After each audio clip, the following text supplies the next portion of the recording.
Hey guys, let's talk about making a typeface or a typographic portrait with Photoshop. Let's see how we do it. So this method involves a variety of techniques, and it's a combination of using a photo, some paintbrushes, and some special effects and some layer blending modes to make it possible. So here you kind of see this faded image of Boba Fett, and he's kind of breaking through the type, and you've got this gradient color over the top of it, and it creates a real kind of abstract portrait.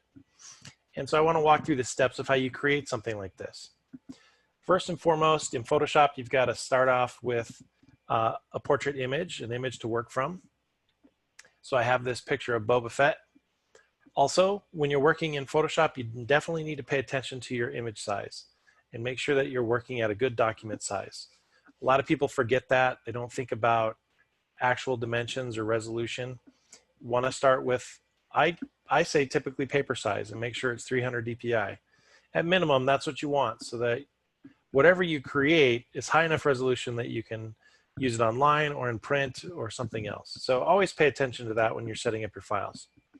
All right, so we start with our Boba Fett picture, and we kind of place him here on our page.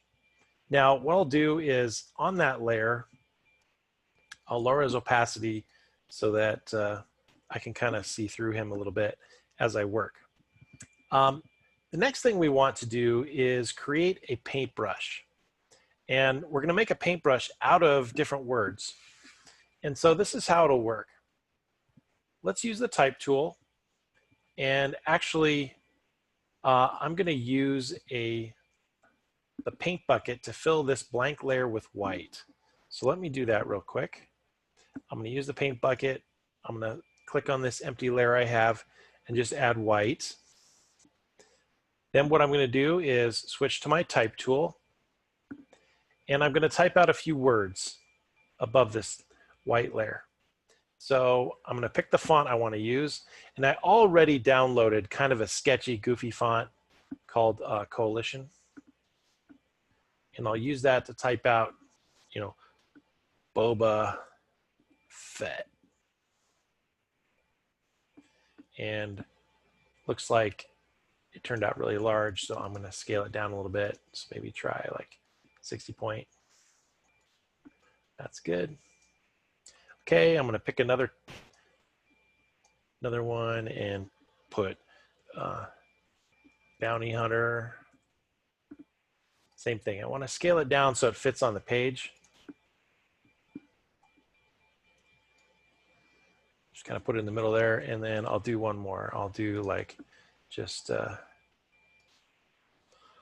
Mandalorian. And I could do a whole bunch, but for this purpose, I'm just doing 3 just to kind of get you started. Then what I'm going to do is grab those layers, the text layers. I'm going to hold Shift, and I'm going to click each of those layers plus the white layer that I painted earlier. So those 4 layers. And again, you could do this with a dozen different words. Actually, the more words you create, the better, because you'll have more brushes to play with. But in this case, I'm just using 3. And what we're going to do is click the layer options here on the side panel, and we are going to say merge layers. We're not flattening the image, we're merging the layers.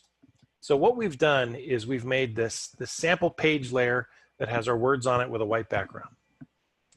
Next, what I'm going to do is use the marquee tool, and I'm going to select Boba Fett. And under the edit menu, once I've selected it, I'm going to do define brush preset. I'm going to click that, and notice in the little preview, it has that little Boba Fett silhouette there.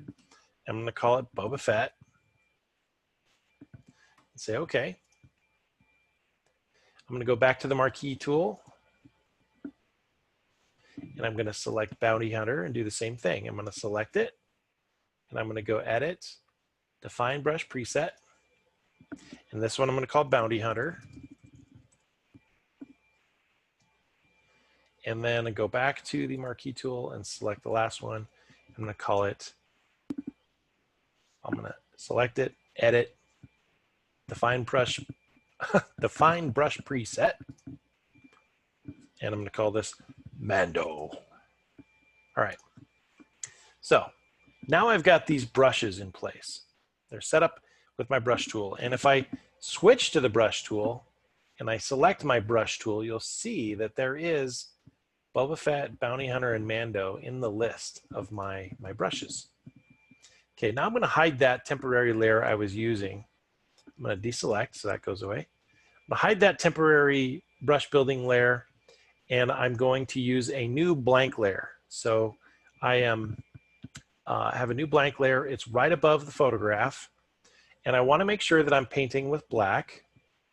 Okay, and notice the word Mandalorian is really large. Okay, I'm going to scale that down a little bit.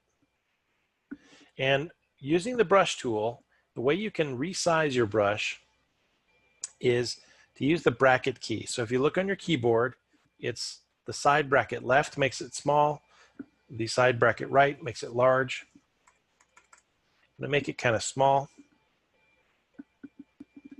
And if I just tap, it puts the word Mandalorian there.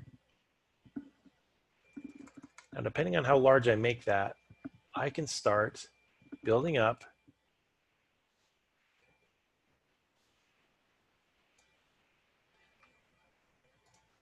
switch to maybe Bounty Hunter and try that word. Try it a different size. Now notice one thing. My photo is tilted diagonally and my brush is straight. Now I could have, and maybe I should have, turned these sideways before I turned them into brushes, but I didn't. So what I could do actually is while I paint is I could paint, and then under the edit menu I could rotate my little painted brushes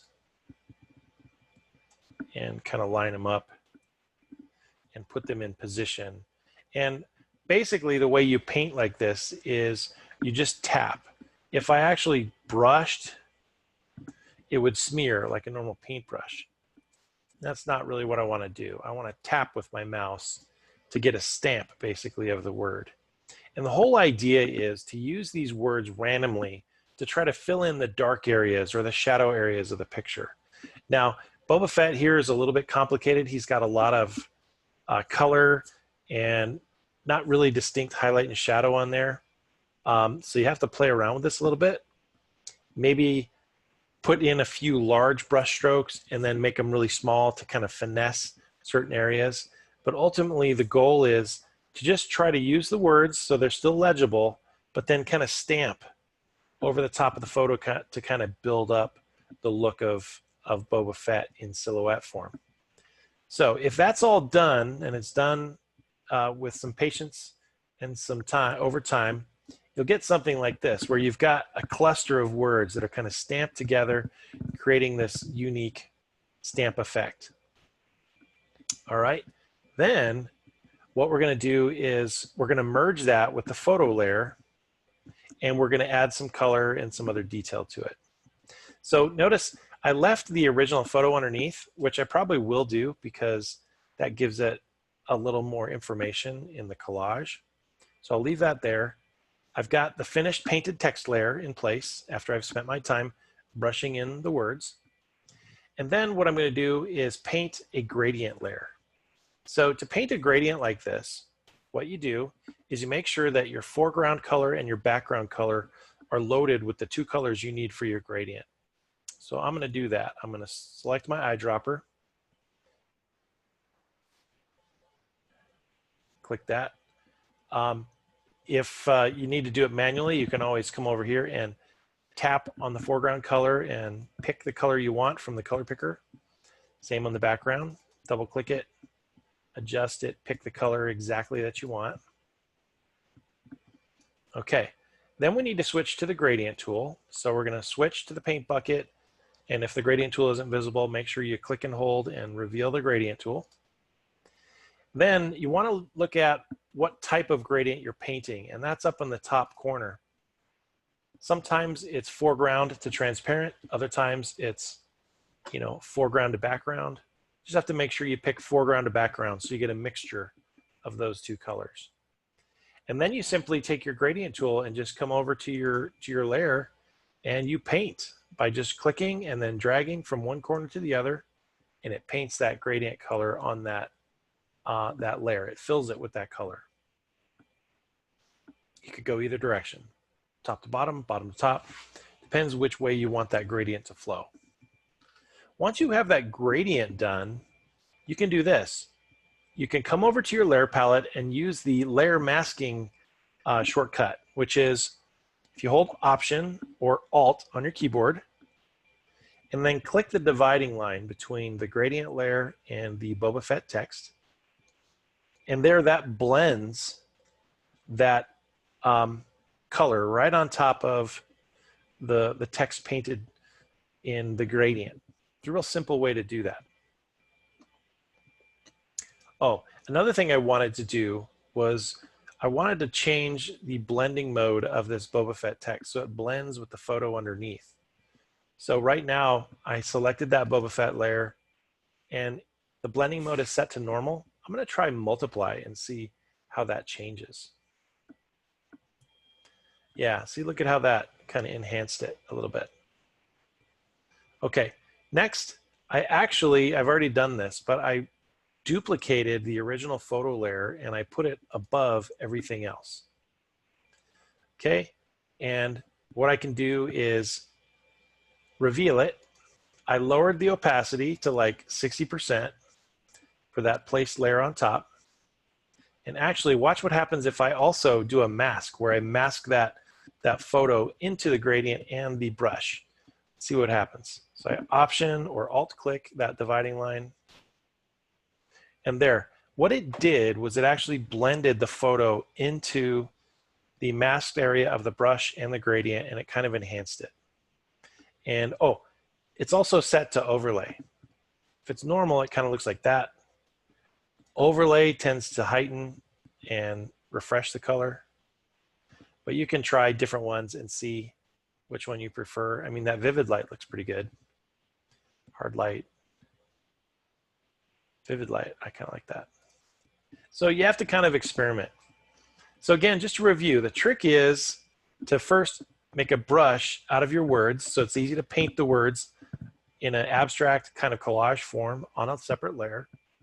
Then, using the photo as a backdrop, multiply that brush layer on top,